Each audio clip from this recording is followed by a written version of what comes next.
What's up, everyone? Welcome into the All 22 NFL show. This is Chris and Ray. We are back again. We are going to be talking about linebackers today. But first, if you haven't yet, subscribe to our YouTube channel, like us on Apple, whatever you're watching or listening to this, subscribe, give us a rating, 5 stars only, please. Appreciate you stepping in and watching. But we are going to be reviewing linebackers today. This is a very exciting time, NFL draft season, and we want to go right into it. And the first linebacker we're going to be reviewing is Jihaad Campbell from Alabama. He is currently 21 years old. He is 6'3", 235 pounds with 32.5-inch arms, 10.5-inch hands, spent 3 years at Alabama, 1,300 plus snaps at the combine. He showed up, ran a 4.52 40, 1.53 10-yard, and a 10.7 broad.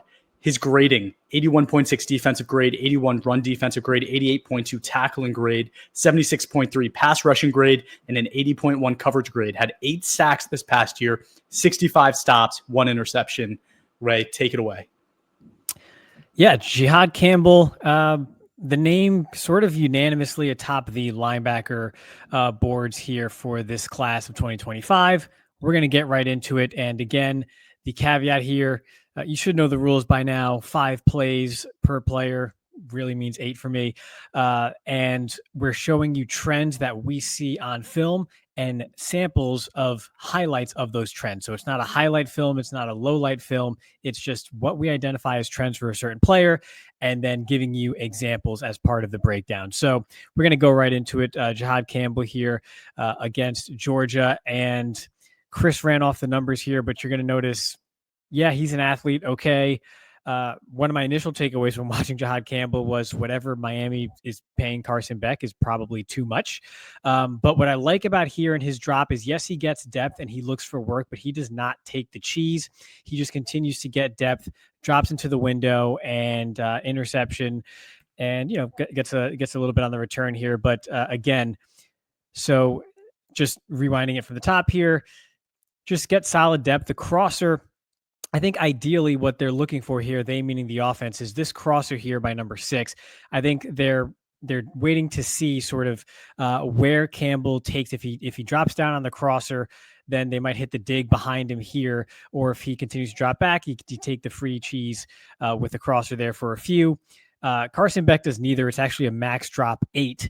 And he just kind of forces it downfield here, and Campbell's in the window and just goes ahead and makes a play. But he has a feel for the route. He doesn't jump on the crosser, has a feel for what's happening, continues to get depth, and gets rewarded with a pretty darn easy takeaway, but will absolutely take it, right? Sometimes it's all about just capitalizing on mistakes of your opponent. Next play here, we're just going to keep it going. Another zone drop here. Again, finds work. Just kind of again plasters here, and then you see Beck step up, kind of roll out of the pocket. This is 3rd and 6, and he's going to stop him just short of the marker. So again, he's going to take away that initial window here. It would have been a tight window throw, but with Campbell taking away the inside here, it forces Beck to step up, and then at that point, Campbell can go ahead, be a better athlete, and go ahead and make a play for a critical 3rd down stop. I do think they actually went for it and picked it up on 4th and 1, if I recall, in this game. But in any event, we're going to keep it rolling here. Campbell now standing up here over the B gap, and we're just going to let it roll, and you'll see why. So again, let's get some more detail here. Number 6 here for Georgia. This is Dominic Lovett, a wide receiver, 5'10", like 185-ish, just ran at the combine a 4.4 flat, and you have Campbell coming from the B gap at the line of scrimmage to hawk him downfield. So again, that athleticism is now showing up on tape here, making an impact. That's just a straightaway run, and he's just hawking him down. That's hustle, that's speed, that's athleticism. It was also not a horse collar tackle. He did let go. So again, we're seeing the traits show up on tape here for Campbell. Next play, I'm just giving you the end zone view here, and We're going to look at his play sort of in the box, in the wash or the wash, Chris, as you would know from our high school football days here. But you're going to see him read the flow of the line here to the left, read the action. The down lineman here does a good job of keeping Campbell clean, and you're going to see him just laterally just flow to the ball. So this is what, 2 gaps over. He's going to read the action, see the cutback from the back, and then go ahead, keep himself clean, and flow to the football. He makes this look easy. I promise you, this is not easy to stay square like this, and then go ahead and make a nice sound tackle on the ball carrier there. That takes a lot of athleticism and recognition. So again, we're going to let it run here. I already lost my place in my notes, so we're just going to see, okay, yeah, this play here, just another example in coverage here. He's comfortable in his drops, even when he doesn't have eyes on the quarterback here. This is a free play for the offense, which a lot of times you'll start to see sort of defenders sort of, take it easy, take their foot off the pedal a little bit. Not Campbell. Again, doesn't have eyes on the quarterback, but is still able to just plaster onto a receiver and drive on the football and prevent the completion and almost get an interception, even though it would not have counted. Another example of in the box play here. I believe this is the last play we have of Campbell. And again, this is at the goal line here. Just again, a lot of traffic, but he just has a feel for keeping himself clean and staying downhill, sealing the alley there and just making a tackle on the football. So nothing extraordinary, but again, this is, it's not always looking pretty as a linebacker, but again, kind of has a feel to keep himself clean, track the ball carrier down in the backfield to make the play. So we're going to see it from the end zone angle here. And again, just keeps himself clean. It seems simple enough. I promise you it's not when all those bodies are flying around there. And we're going to go through some other linebackers this episode that kind of make it clear it's not as easy as Campbell is making it in the box on a lot of these plays. So that was sort of our rapid fire. Oh, do I have one more here? I guess I do. Yes, we're going to do rapid fire negatives. I forgot this part of the section here. I knew I broke the rules. So one thing he does have a tendency to do at times because of his athleticism is try to duck under blocks. And so here it kind of costs him. He ducks under on the inside, doesn't get over the top of the block, and allows, you see here, just a nice clean alley for ETN here, I believe, to go ahead and score the touchdown. And we're just going to run 2 quick more plays here. Again, screenplay, ducks underneath. It's inconsequential, doesn't cost him here. But again, I don't want my linebacker flowing under blocks on screen passes. Okay, we already have 1, 2, 3, 4, 5 defenders behind the ball carrier here on this screen. I don't need another going under a block, possibly making it 6. If the receiver here wants to be a hero and try to cut back across the field, half the defense is already there to take him up on it. So go over the block of the lineman here and stay in pursuit that way. We have one more example of this here. Again, just kind of ducks under the tight end here. And another inconsequential play, the rest of the defense sort of sniffs it out, but you're going to see the contrast between him and number 0 from the end zone angle here. Just pay attention to 0 here and how he goes over the top of 55 here and stays in pursuit that way, whereas Campbell goes underneath the block here and kind of loses his leverage overall. So when you're that athletic and you feel that you have the ability to make up ground with your speed, sometimes you can get away with those bad habits in college, but in the NFL, when the game is just that much quicker, that type of thing can cost you. So he does have a few bad habits to clean up, but overall you see all of the traits flash on tape. He's a playmaker. He can play in the box, in coverage. He's comfortable in both. You see why he is consensus the number 1 linebacker in the class. Campbell's a beast. I'm so excited to talk about him later, but let's go to the next guy, which is Carson Schwesinger, UCLA linebacker. I don't know his age, couldn't find it, but he's 6'2 and a half, 242 pounds, 31-inch arms, 9.25-inch hands, 3 years at UCLA, 806 career snaps, only really 1 year as a starter, which was interesting. He only did the vert and bench at the combine, 39.5-inch vert, 20 reps on the bench, and then grading this past year, 80.6 defensive grade, 74.7 run defensive grade, 86.9 tackling grade, 90 pass rushing grade, 74.1 coverage grade, 4 sacks, 50 stops, and 2 interceptions. different kind of prospects, right? I think that's one thing that's interesting about linebacker, right? You can have the traditional inside linebacker. You could have more of a blitzing linebacker. They come in all different shapes and sizes. I think Schwesinger, I'm just going to call him Carson from now on, but Carson, he's more of that traditional linebacker in my eyes.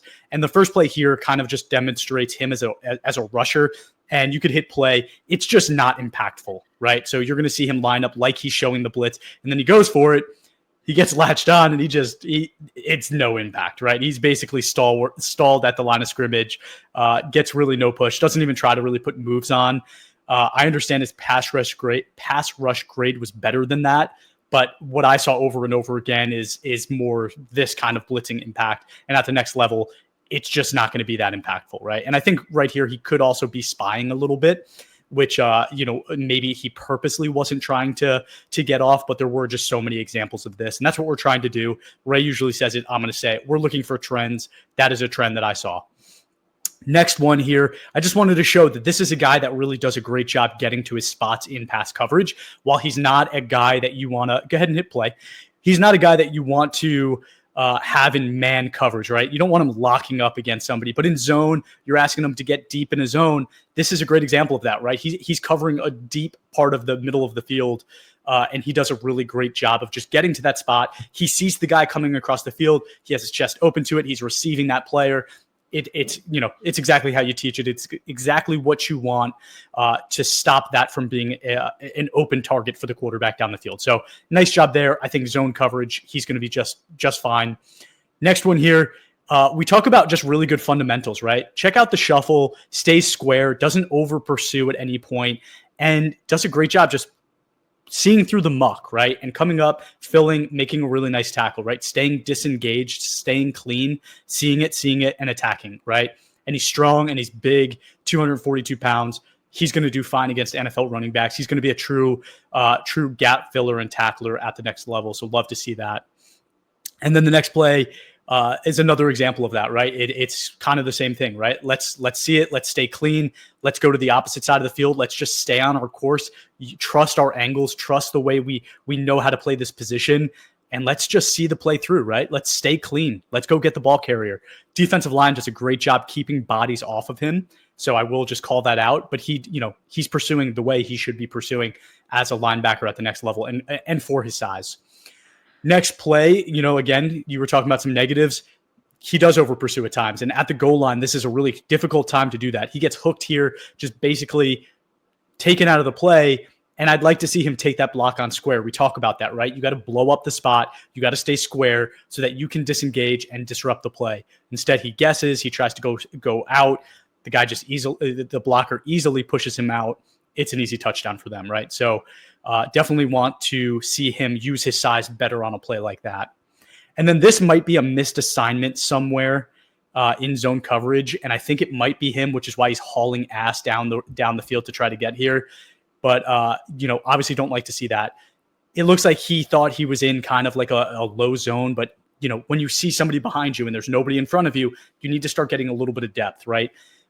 Plays like this where you think maybe the running back's taking it. I understand it's meant to hold you in, but you need to have senses around you, right? You need to be instinctual a little bit in coverage here, and you need to drop back into that zone and cloud it. He's hauling. He knows he messed up. Just obviously don't like to see that.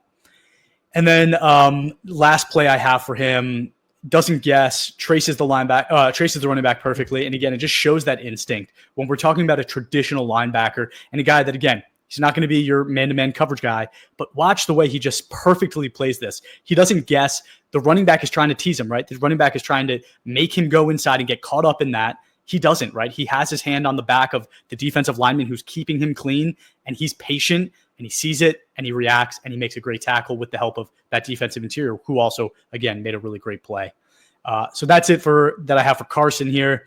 Let's move on to number 3, which is Demetrius Knight Jr. from South Carolina. This is an older prospect, 25 years old, 6'2", 235 pounds, with 32 and 5/8 inch arms. I hate that they did that at the combine. Just give me some easier numbers to call out here. 10-inch hands. What do you mean? No. I don't need 32 and 5/8. No, thank you. Just say 32 and a half, 32 and 3/4. Give me something like that. It's 5/8. A half is 4/8. Yeah, just round. That's why we round. 3 years at Georgia Tech, 1 year at Charlotte, and 1 year at Carolina. So this guy jumped around a bit. 1,461 career snaps. Combine 4.58 40, which is what I think is getting a lot of attention. 1.58 10-yard, 31.5-inch vert, 9.10 broad, 7.12. I think that's the shuttle. 7.12 three-cone. 22 reps on the bench press, 82.8 defensive grade, 85.4 run defensive grade, 79 tackling grade, 78.5 pass rushing grade, 74.9 coverage grade, 2 sacks, 29 stops, 1 interception. Ray, what did you think of this guy? Let's get into it. Demetrius Knight makes you a fan of his game. Regardless of how good he is, you like the way he plays. He plays like a grown man, so it makes sense. He's like by far the oldest player on the field right now. So we'll get into it and just kind of see right off the bat. I think what was funny is after like 5 plays, Demetrius Knight told me exactly who he was. Like he's just the same guy every play in and play out. And I love that about him. So we're going to go right into it here against LSU. You're going to notice here, first off, just a light box in general. So not a conducive look against the run, but he's going to go stay square against the blocker and then shed as soon as the back bounces outside and goes ahead and makes a tackle here. So you're going to see it from the end zone angle. I mean, we have 6 total defenders in the box here. This is not a fun position for a linebacker to be in right here. And he just goes ahead and immediately sheds and then, pursues and goes ahead to make the tackle here. So sound, nice little sort of thump and contact here against the blocker, sheds and makes the play. So that's exactly what you want your linebacker to do here. And so we're just going to run it again here. And this is just who he is. So this is quite a long play. Again, he's just hauling ass, but not because he made a mistake, but because he just wants to thump some people here. So he initially comes on the blitz, is, stonewalled, gets caught up in the traffic here. But as soon as the ball's released, he's already chasing the ball. I mean, whether this is going to be an incompletion, completion, or an interception, he's running after the ball. Quarterback overthrows it here. Interception, immediately turns into a lead blocker. Boom, there's 1. Boom, there's 2. Touchdown. I don't even believe this play counted, unfortunately. But just the hustle and fire that he plays with, I absolutely love it. So, again, he's going to turn you into a fan of his game, regardless of how good you think he is or isn't. And so here, again, just another example of him in the box and just sort of just thumping in there, just kind of living in the dirt. Again, from the end zone angle here, so the back is reading him here. He's flowing initially to his right, the pull side here, and the back reads it and gets set to cut back to his left, and he just reads it perfectly. So as the back is reading him, he's reading the back, and then just goes ahead and fills the hole here, and just boom, just stonewalls, no yards after contact at all, and just dumps him. So in the box, that's sort of his domain. So we're going to go ahead and run it here, though. But now we're going to look at coverage, and not the best here. We just looked at Schwesinger covering some ground, and then Jihaad Campbell initially, and how comfortable he was here. So right here, this is Mason Taylor. So you're dropped in your zone. But again, there is absolutely nothing threatening you to the flat at all. Nothing keeping you from getting some additional depth here, or just fully committing to disrupt the route of the tight end here. He kind of does neither, just kind of passes him off a little bit and hardly rides him, and just allows him to sort of get behind and open into his own behind the defense there for a nice chunk play. When in reality, if there's nothing threatening you there, then go ahead and either just chuck and disrupt the route from the tight end here, or just get additional depth and make that window tighter and that throw harder for the quarterback. He kind of does neither, doesn't really show that feel, and they pay for it here with a chunk play. It reminds me of Kevin Winston, when that play I showed of Winston where he just takes out the guy. Like, if somebody's crossing your face like that and you're in that position, I want to see you hit him. But exactly. Go ahead, keep going. Yeah, no, you're exactly right here. So again, we're going to now see him sort of back in the box, right? This is typically his domain. But what you're going to see is linebackers aren't perfect, right? He bounces a little bit too far outside and doesn't have the sort of stop, start, or ability to kind of cut back in and close the hole here. So he realizes a mistake here. He goes way too far outside here. 2-2 is setting the edge. You want him to kind of play this a bit tighter here, but you already see he's gone too far out wide, recognizes his mistake here, but just doesn't have the quicks to, sort of cut back inside and close the lane before the back can go through. Not to worry though. Whatever his name is, Eamon Wari had a fantastic combine. He's a great athlete. He'll help you out. No, never mind. Sorry about that. And so another sort of chunk play on the ground here. So again, just over pursues a bit here. Doesn't have the recovery to kind of, make up for his mistake. And now you have 12 plus yards on the ground. Even Warriors just catching strays.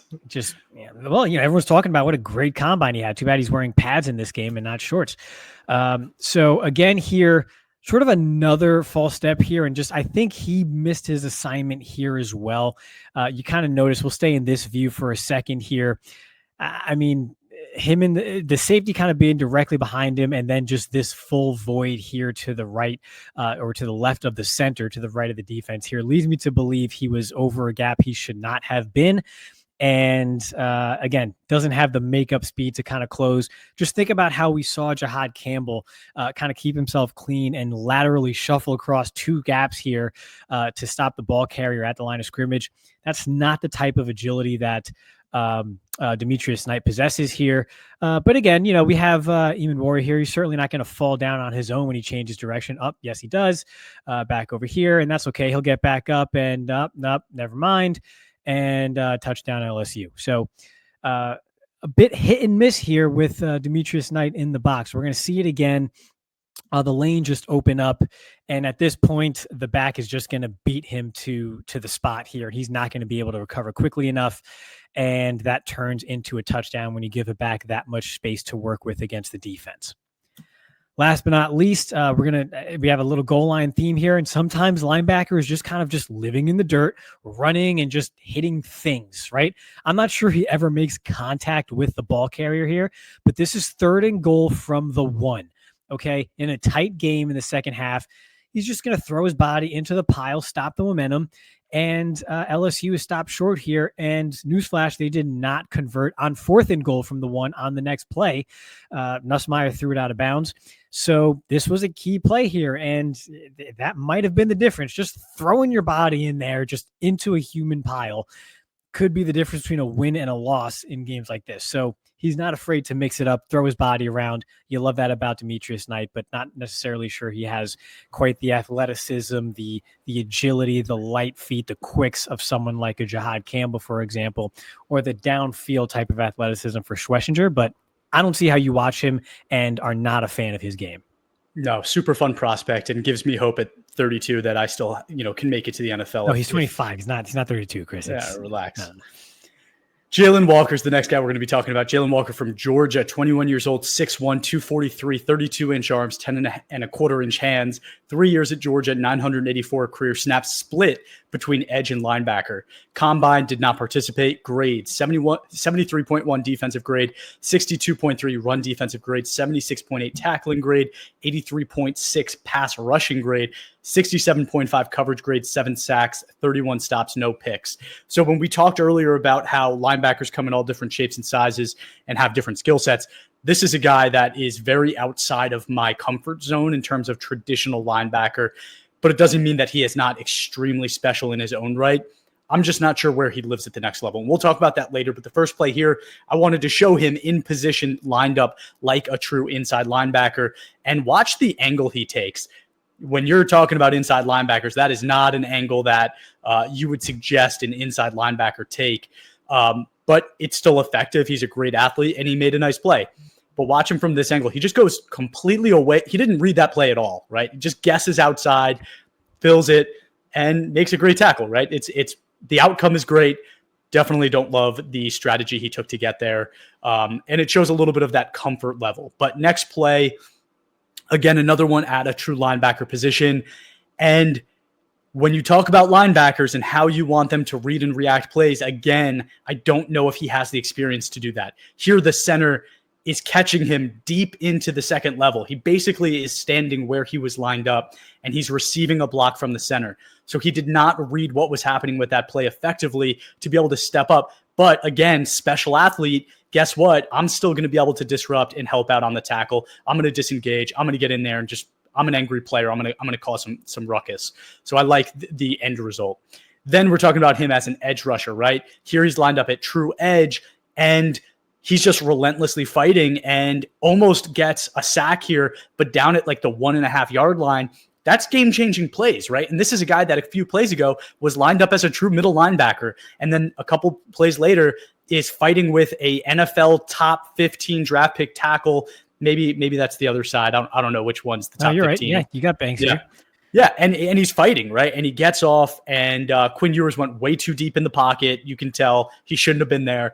But, again, I love the relentlessness. He's on his ass, and he still makes the tackle, a sack. So love to see that there. And then another off the edge, making good plays, creating confusion, right? Watch him just kind of step around and step up. And again, it's like we don't know if this guy's dropping into coverage. We don't know if he's, run first or if he's coming off the edge hot. And here he comes off the edge hot, creates chaos, sack. That's 2 sacks quickly in this game. Next play here. Oh, okay. We're going to show from the other angle real quick. I want to see the end zone angle. Let me admire it for a minute. It was nice, dude. It was nice. But one thing I actually really liked that he did well from the linebacker position that goes to him being that true blitzer. He's incredible in spy coverage, right? When you're talking about a middle linebacker that can lock on to a quarterback and just say, I'm going to sit and wait and watch. And the minute you give me a reason to come up, I'm going to make sure you pay. And that's Arch Manning, prospect we're all excited about. But here, it's obvious he did not know who his opponent was. And, Jalon Walker took full advantage of that. And another great play. I think that might have technically been a sack as well, which might have been 3 at this point in the game. Next play here. Again, it's just difficult because I want to see a linebacker take on blocks differently than this, right? I don't want them guessing. I don't want them filling, for no reason. I want them to stay clean. But if you do engage, you need to protect yourself a lot better than this. And that's what I think is a bit missing from his game as a true linebacker as well.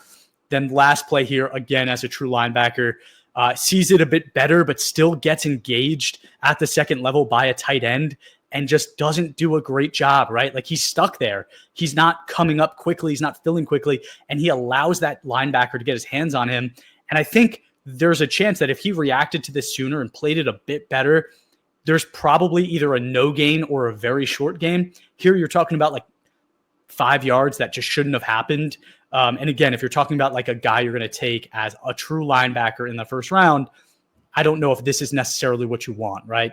But I think because of all of the other things he has going for him, there are, other reasons to take him. But we are going to keep going. We have the 5th and final linebacker we're going to review today, which is Chris Paul Jr. out of Ole Miss. 22 years old, 6'1", 222 pounds, 29 7/8 inch arms, 9 3/8 inch hands, 3 years at Arkansas, 1 at Ole Miss, 1,500 plus snaps at the combine, 4.63 40, 1.6 10 yard, 36 inch vert, 9.9 broad, and his grading 87.2 defensive grade, 84.6 run defensive grade, 85.9 tackling grade, 84 pass rushing grade, 78.1 coverage grade, 6 sacks, 54 stops, and 1 interception. All right, let's get into it. Chris Paul Jr. So you mentioned 222 pounds or something like that. That was the first thing I noticed here is he looks pretty small, kind of got those skinny calves here. I thought he might have measured in heavier at the combine, but if so, that's definitely someone who gained weight for the combine. I definitely think he played in the 220s at the very least. So 222 was his combine weight, just a heads up. So okay. He might have been playing smaller than that. Yeah, and that would not shock me, just based on the, just initial sort of look at him. So number 11 here for Ole Miss. You noticed all these linebackers except for maybe Carson here, I think. Number 11, Micah started a trend, which didn't start with him. It's, Stick City is a real place in State College, Pennsylvania. But all these young linebackers here wearing number 11 is interesting, trying to emulate Micah. Just something when you watch all these up and coming rookies here, something that stands out. But in any event, so if he plays in the 220s, I need you to be athletic. So right off the jump here against Florida, I believe this is his first snap of the game. He reads the pulling action pretty well here. Gets to the outside shoulder of the lineman here. And just, again, uses athleticism to chase down the play, which is really nice. Kind of close to a late hit here. But we'll see from the end zone angle. Again, number 11 here.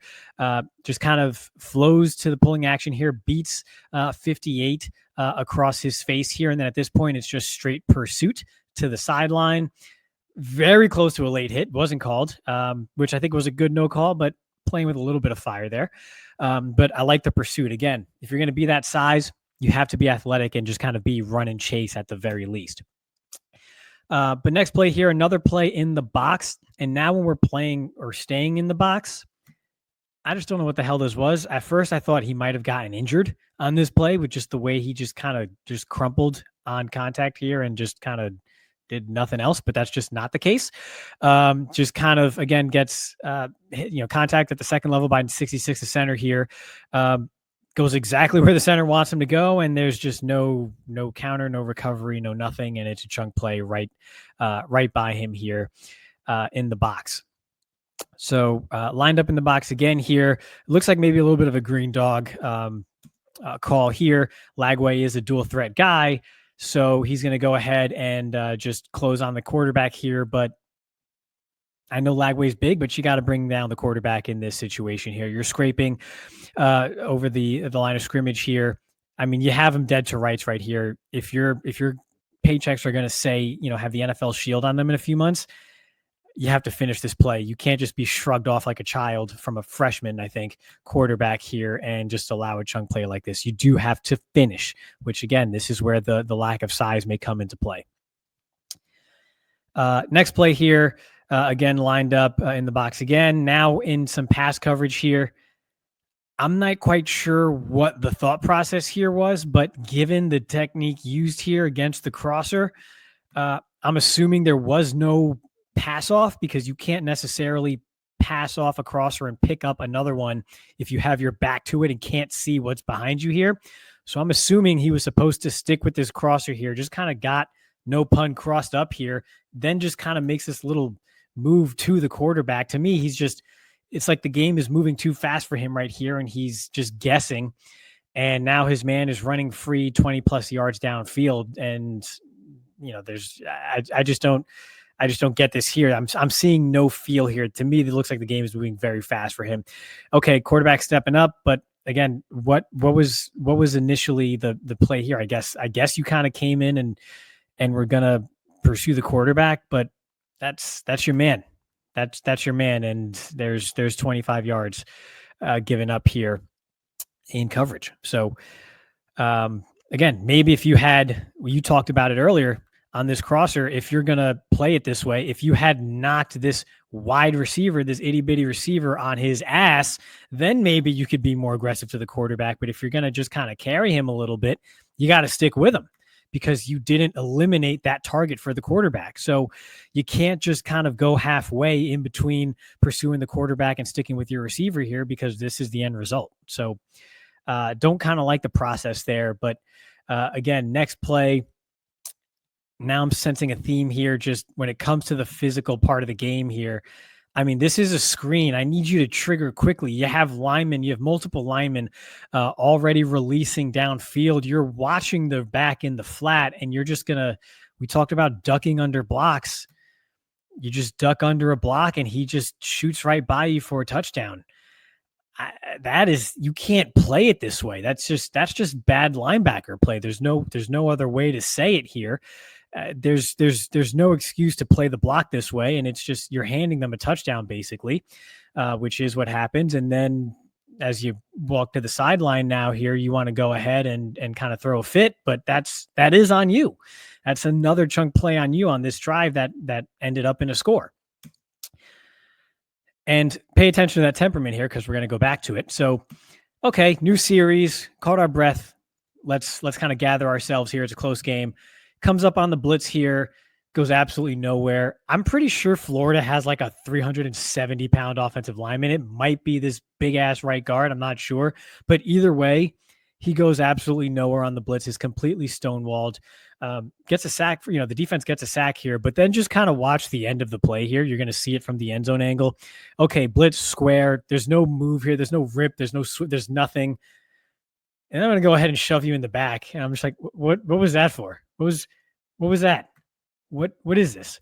You just had like 6 seconds to disengage from this man and you did not. And now when he's not looking, you want to shove him in the back. But in any event, this is late in the game here. I believe they're down a touchdown here with maybe 3 minutes left, if that. And we're just going to run it.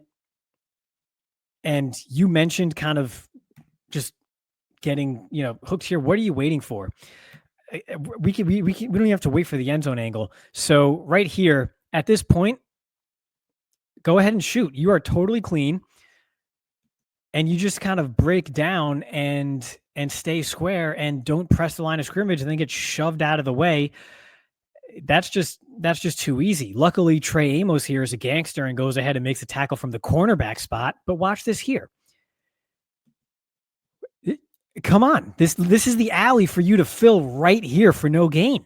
This is your play to make. 53 is slow to get off the double here. You should be pressing the line of scrimmage and hitting this running back before he has an opportunity to gain any momentum. This should be an easy stop. This is green grass in front of you. Take it. Instead, you're breaking down with 1, 2, 3, 4, 5 yards between you and the ball carrier. Why? And so then, since you didn't press the line of scrimmage, now you just get shoved all the way out of the play. And again, luckily, Trey Amos comes in here. He's going to be the physical one. The cornerback is going to go in here and make the tackle. I'm just not a fan of how he's attacking the ball carrier here in the box. So it's not conducive to, sound linebacker play in the NFL. I just wasn't a fan of this. And I looked, and so I went ahead and now I'm looking at the grades. I'm like, was this the worst game he ever played? He did have very low marks for the Florida game. I went ahead and I think I popped on, I think it was LSU. I was like, give me 5 plays to change my mind or give me a reason to keep watching. And I saw the same thing in one series against LSU. And so that was the book on Chris Paul Jr. for me. I know his name is Chris Paul, who's still in the NBA today, crushing it at his, his ripe old age. But I don't see what the hype is about with this one, and I'm sure we'll talk about it when we break down sort of the full class here and go through our rankings. But I wanted to see a lot more. It started off promising with the sort of flow, the run and chase guy, but that's pretty much all he is run and chase, like a dog chasing after cars. Doesn't really have a plan or really know what to do once he gets there. All right, you said it. Let's get into it. Let's welcome in first the audio-only listeners. Thank you for tuning in. Give us a thumbs up, give us a like, give us a follow wherever you are on whatever platform you're listening in on. Let's jump into it, Ray. We just reviewed Linebacker. So if you didn't, if you are just tuning in audio only, go to YouTube. You could check that breakdown of the linebacker position. But Ray, for me, I think that there's a clear top 3 in this group, and then there's the 2 guys at the back end, and I think the gap is like massive in my opinion. And I had at 5 Demetrius Knight Jr., but I could see it either way. And for those, again, audio only, Demetrius Knight Jr. out of South Carolina is a 25-year-old linebacker. He's 6'2", 235, 1,400 career snaps this past year at South Carolina. And did okay at the combine, 4.58 40. His grading, 82.8 defensive grade, 85.4 run defensive grade, 74.9 coverage grade. He's a good linebacker. He is what I want to see as I think every team can have both, right? You could have the standard linebacker, which is the one I'm very comfortable with. And then you can have a guy like Demetrius Knight Jr., who wants to run all over the field and create plays and just create chaos, be a big thumper, right? Be a run stuffer. But he guesses a lot on tape, right? Like there's so many over pursuits. There's so many times he takes a wrong step and it ends up burning him. And also I just think that at 235, I didn't see him play with that kind of, intensity, that kind of size. Like I would have liked to see a little bit more. Again, 25 years old. I don't think there's room to grow with this guy, which is another problem. And because of that, like to me, at the earliest, 4th round pick for me at the earliest. But I mean, I'd be open to you convincing me otherwise. He is what he is, which is a 2-down linebacker. You can't play him on 3rd down. He does not have the foot speed. He does not have the athleticism to drop back and give you any type of value in that scenario. But to me, he's my clear linebacker 4 because at least what he's supposed to do, I think he does well. Even with someone like Chris Paul Jr., what he's supposed to do well, I don't see him do that well because you play coverage, you're a 3rd down linebacker. Let's say, to me, you can't play him on 1st and 2nd down, period. I just can't do it. I don't see him being viable in any aspect on 1st and 2nd down in the NFL. So if you're going to be a 3rd down linebacker, but you're going to play screens the way I just watched you play screens, you're going to have trouble passing off crossers or disrupting crossers the way you're supposed to. What value are you bringing? For that, I'll just put a third safety on the field and leave it at that. So to me, Demetrius Knight is hit or miss at what he does, but there's some hits literally when he is thumping in the box there. And so I have him in the 4th round as my 4th backer, because you know what you're going to get. Yes, he's going to guess, he's going to miss. Linebacker's hard, but he has his defined role, and perhaps you kind of grow and get a little more comfortable with that. Whereas someone like Chris Paul, he's undersized for the position, can only play 3rd down to me in the NFL. And even so, he has some struggles there. I would have Demetrius Knight 4, and I won't even say that I have Paul at 5 right now, because we didn't include them in the breakdown, but there's guys like Kobe King from Penn State, Cody Simon from Ohio State here, who may be your more traditional 2-down backers, not necessarily the same profile as Chris Paul, but to me, they're just better players. So, you know, I'm not even going to call him 5th. I guess he's 5th out of this group for me, but yeah, just I don't see, put it this way, this is the all 22 show, right? I don't see that player grading well in all 22. I can't see it. I can't see how Chris Paul, because coverage is a high variance sort of performance-based metric, tracker, whatever you want to call it. Anyway, when you put in the fact that he himself is inconsistent at it, I don't see how it translates well. I just don't. I remember watching Kobe King, and some of the things about him, while I agree with you, and he's probably a guy I would like more than these two, because he is a bigger bodied guy. He's a thumper. He's a run stopper, but I definitely noticed athletic limitations to the way he played the game. But Chris Paul, for me, I did all of my analysis before I looked up his combine stuff. So I will just kind of put that little precursor in there. And for those, again, audio only, he went to Ole Miss, 22.3. Wow. 22 years old, 6'1", 222 pounds, combine 4.63, 40, 87.2 defensive grade, 84.6 run defensive grade, and an 84 pass rushing grade. It's funny because before I again looked at the combine stuff, I was like, wow, his linebacker stance is like perfect. Like he gets low, he's got a nice squat, he looks good. Yeah, very athletic. I was like, wow, like super athletic. I think, and then my note in the negatives, I was like, he might be undersized. Like maybe might just be like a little bit undersized here. And then I found out he's 220 pounds at the combine. But yeah, a lot of the things you said are very justified. This is a very athletic linebacker that I think loves running to the football wherever it is. And one thing that I might disagree with you slightly, I think his reaction is extremely advanced. And I think he sees things very well as a traditional linebacker. Problem is he's 220 pounds, and like you can't necessarily play traditional linebacker at 220 pounds in the NFL. And I think that's why you saw so many times, like he's in a position and then all of a sudden he gets hooked, or he's in position, somebody locks onto him and he's just done, right? He can't get off those blocks. He sees things in front of him extremely well, but once that contact gets made, it's just too easy to wall him out. It's too easy to get hands on him and stonewall him. And I think he also might make a few too many mistakes because of being overly quick to the spot or just overly excited in the way he plays football. So I kind of have him as well, maybe a 4th round pick in that range. And again, I think it's clear that there's those two guys at the back end of this group. And then, yes, there might be even guys other than these two that we would work in above them. But I want to call out one thing too. Sure. So in looking at Chris Paul's game logs, right? So he has 11 tackles for loss on the season. 2.5 of those were against Furman, 1.5 against Middle Tennessee State, 2 against Georgia Southern. So we're already looking at more than half of those in those 3 games against just non-conference kind of, throwaway games here. 1 against Oklahoma, which was a very poor offense this year. 2 against Arkansas, which was okay. And then 1 against Mississippi State, who was 2-10 and 0-8 in conference play. So kind of racks them up against the weekend of the schedule here. And then when it comes time for some of the, the bigger opponents here, just kind of fades away. Sorry, I just wanted to. All right. So at number 3 for me, Ray, is Carson Schwesinger from UCLA for audio only. He is a 6'2", 240-pound linebacker out of UCLA, 800 plus career snaps, 39.5-inch vert, 20 reps on the bench press, 80.6 defensive grade, 90 pass rushing grade, 74.1 coverage grade.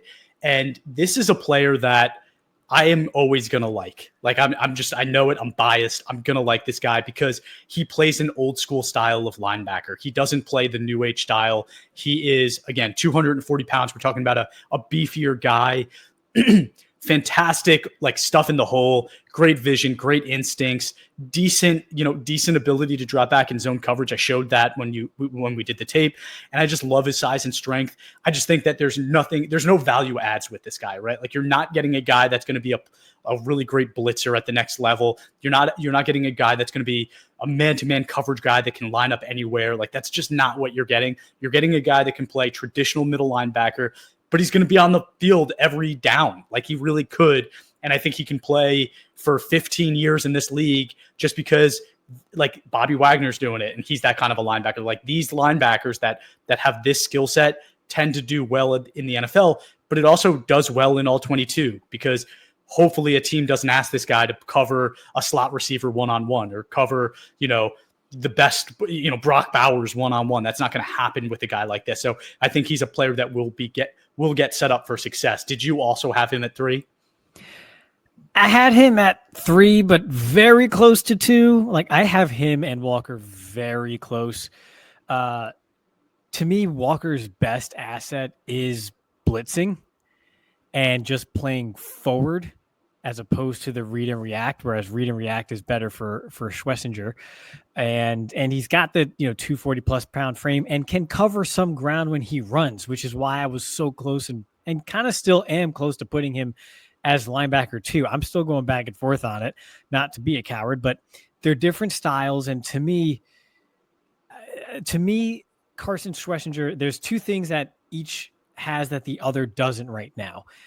Walker has the sort of the natural sort of athleticism, the plus athleticism, if you will, to go ahead and make explosive plays from the linebacker position, whereas Schwesinger has a bit more of the read and react and the ability to kind of navigate the box.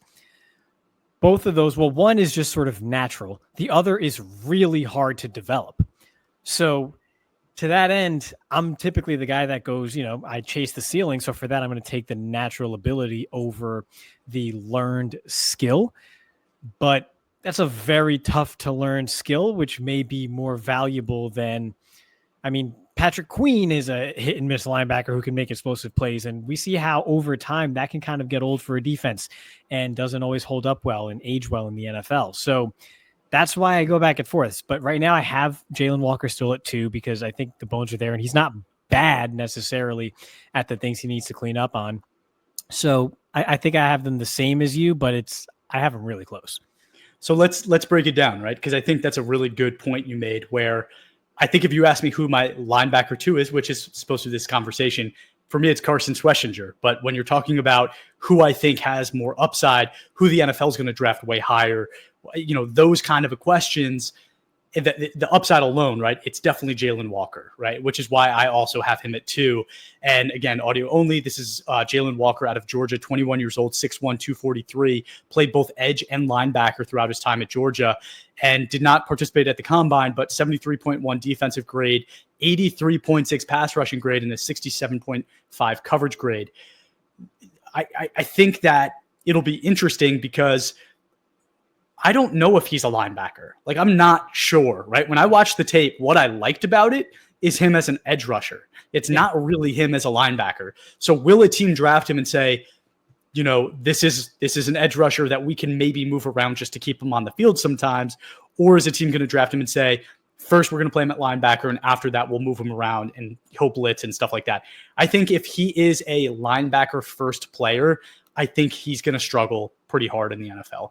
But if a team drafts him, which I think they will because of what I saw on tape, as an edge rusher, I think he's going to be really, really good and really talented and used as a weapon in different ways. That's going to be very, very special. But just like some of my notes, right? Insane advantage as a pass rushing linebacker. Huge advantage as a spy linebacker as well. We talk about, think about, if you now have Jaden Daniels in your conference or Lamar Jackson is in your conference, I want Jalon Walker on my team because this is a guy that I know can play spy better than anybody else. He has rare abilities to play edge. He's a great downhill mover. You talked about that, right? It's like anything downhill in front of him, he's doing explosively. He's doing extremely well, better than anybody else probably that we watched. But I also don't think he knows how to instinctually play linebacker, right? He gets caught receiving blocks constantly at the second level. He doesn't read and react at all in the way that you expect a linebacker to. And I think that also, like, in pass game, yes, he could get in a zone, but not better than the other linebackers we talked about today. It's not like a plus trait for him. It's just like, I think he can do it if you ask him to, because you want to disguise him as a linebacker this play, and then the next play he's coming off the edge hot. Like, that is an advantage, right? And I see that as an advantage for a team, but it's not something that you want to just like, you don't want to bank on him being a coverage linebacker. Yeah, he almost fits perfectly into, you mentioned Jaden Daniels, if he's in your conference or division or what have you. He almost fits perfectly into Dan Quinn's scheme as a Leo, kind of the stand-up edge rusher or set the edge, rush the passer type of backer. So depending on fit, his stock could go way up, especially in a platform like All-22. Otherwise, Carson Schwesinger does all the other little things right that he was certainly going to grade higher. But yeah, with the right fit, Jalon Walker can definitely provide stuff that Carson Schwesinger in the right fit simply can't because of natural ability. So fit's important for these two guys.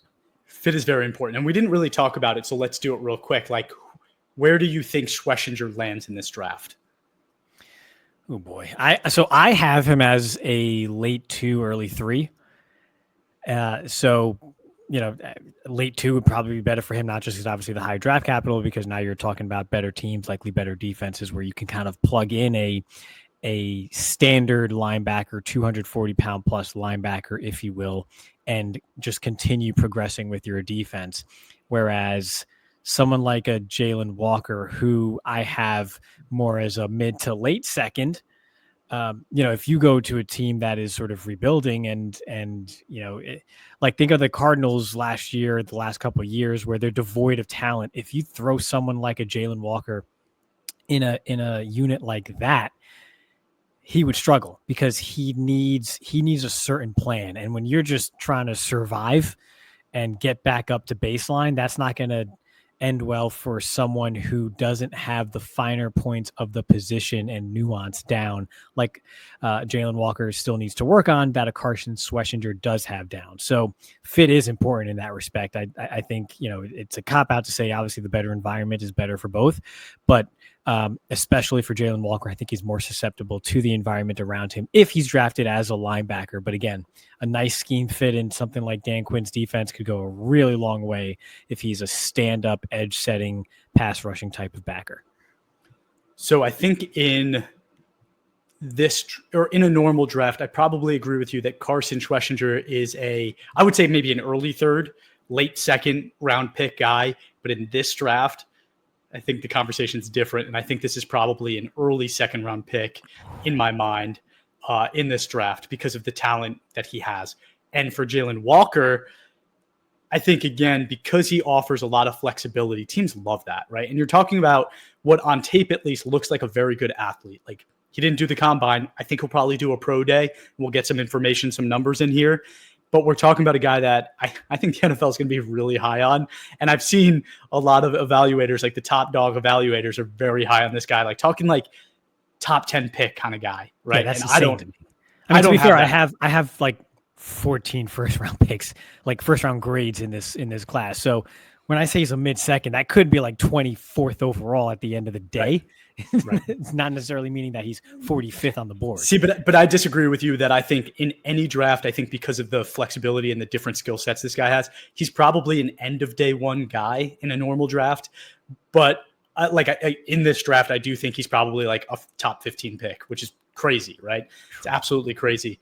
And when you were talking about, like, I was thinking maybe like the Cowboys, you guys need both a linebacker and an edge rusher. And, if you lose DeMarcus Lawrence and DeMar and Overshown's injury, it's like, okay, Jalon Walker at 11 or 12 might actually happen, which is like a little scary for you guys for sure. That's a bit, Campbell should still be there. Just take Campbell. When are we going to talk about that guy?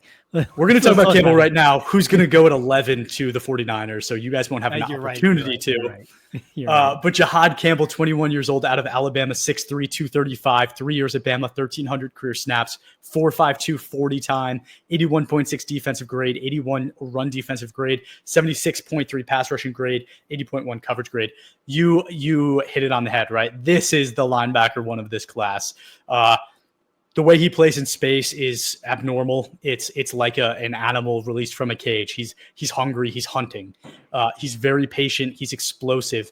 It's like a torpedo going off, right? The way he engages and the way he steps up into, like, when he sees it and he's reacting, it's very quick. It's torpedo-like.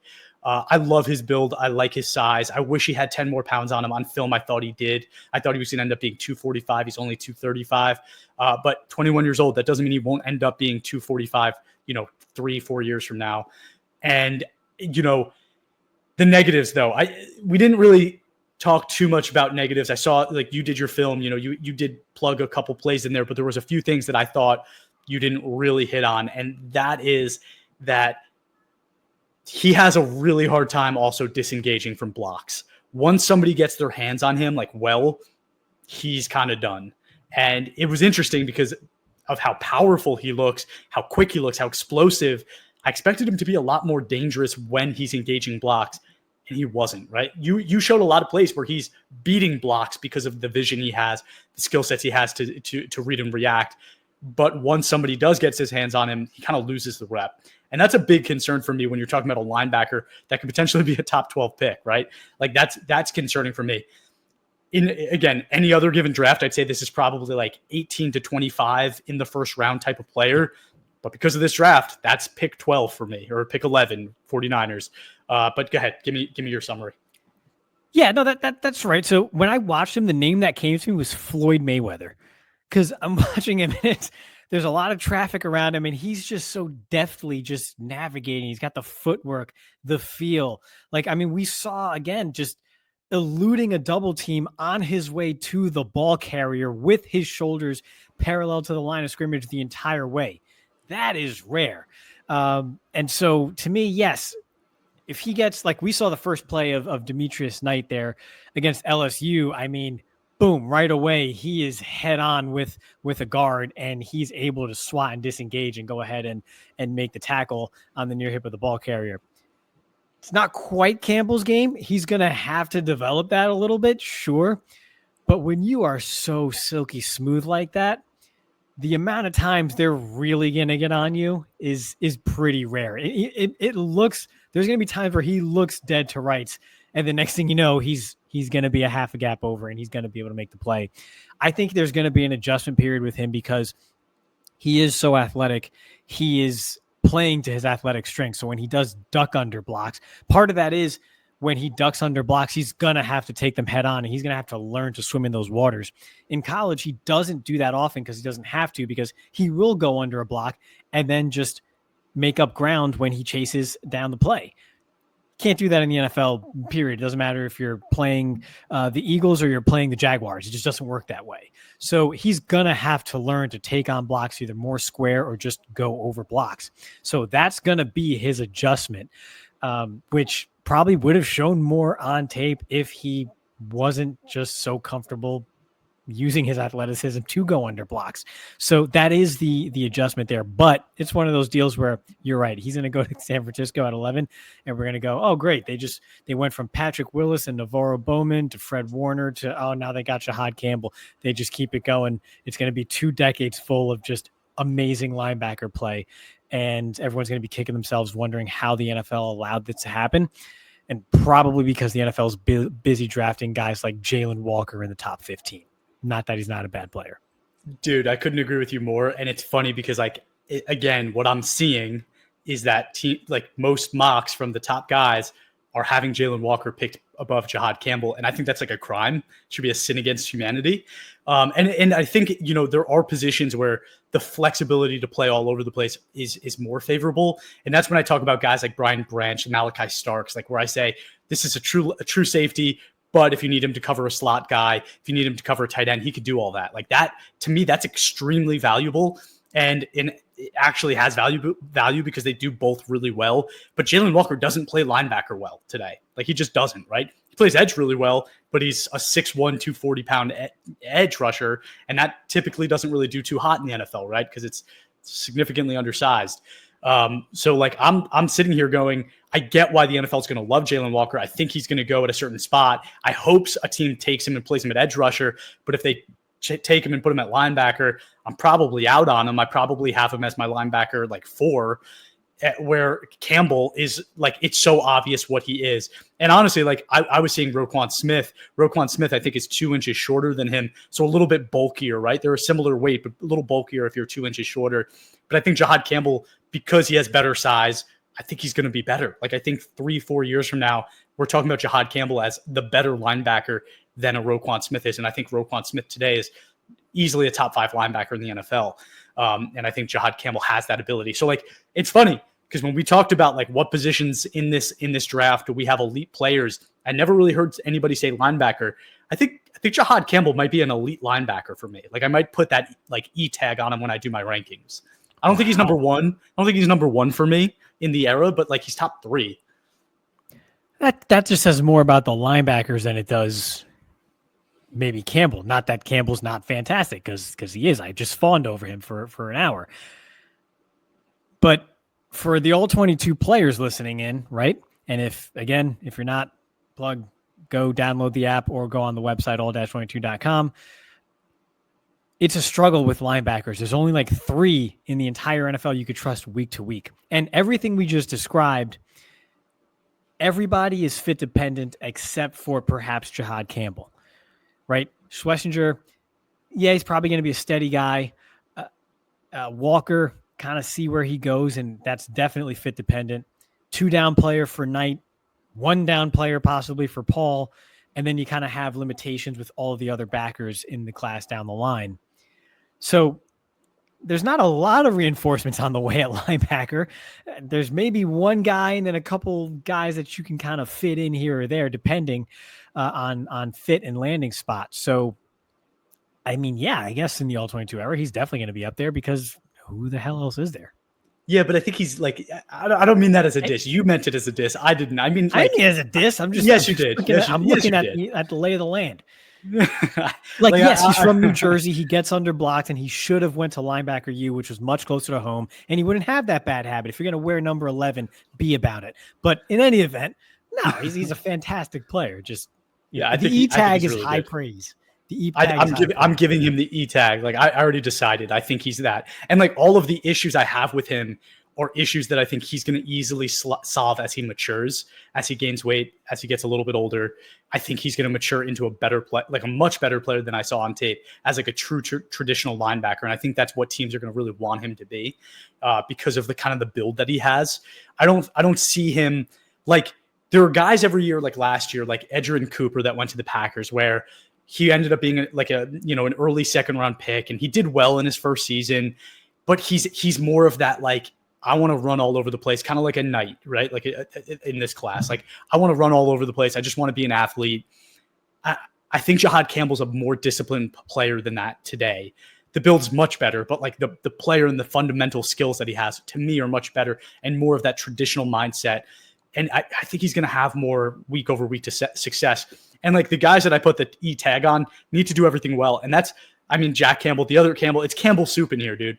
Like, the other Campbell's, the other elite Campbell linebacker I had. You gave Campbell the E tag? Oh my goodness. 100%. Year 2, he was elite. Like, we're talking about one of the only linebackers in the NFL that week over week in the all-22 platform was having like 70 grades every week. It was consistent, right? Maybe he wasn't at 80 or 90 yet, but to me, when you have a linebacker that's young and he's grading consistently in the 70s, that's really, really good. Like, that's really good. And in year 3, you expect it to get better and better and better. So I definitely have a type. It's guys named Campbell. But I'm excited. I'm putting an E tag on him for sure. All right, there you have it. That's your E tag. I have him just below that, but yeah, great player. And clearly number 1. I would not have Walker over him in any respect, even if Walker's an edge.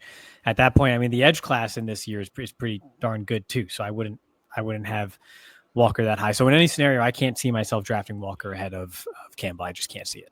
Well, I did try to think of that too, right? Because that is where the conversation leads. It's if we were putting him in that edge group, how would he rank in that group, right? And I think it gets tough because there are some really good edge rushers this year. And I don't think he was he's obviously not better than Carter, Green, or Pierce. I didn't have him better than Stewart. You might, but I didn't.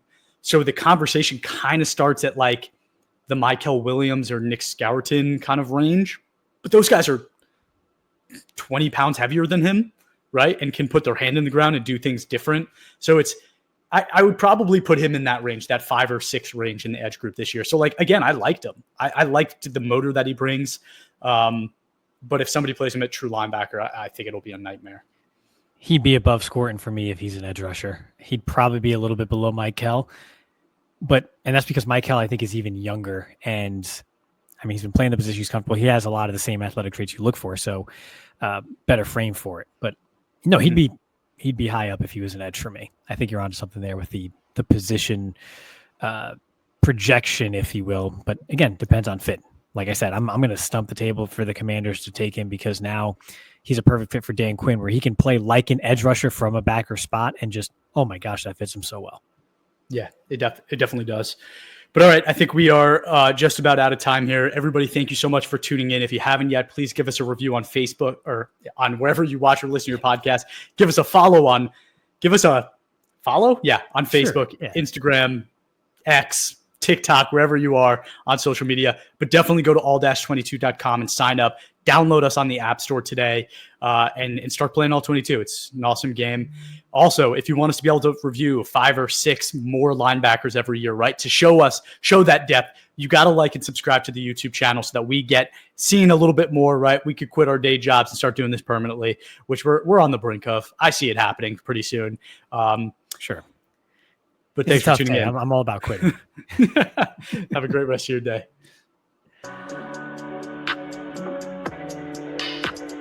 Go.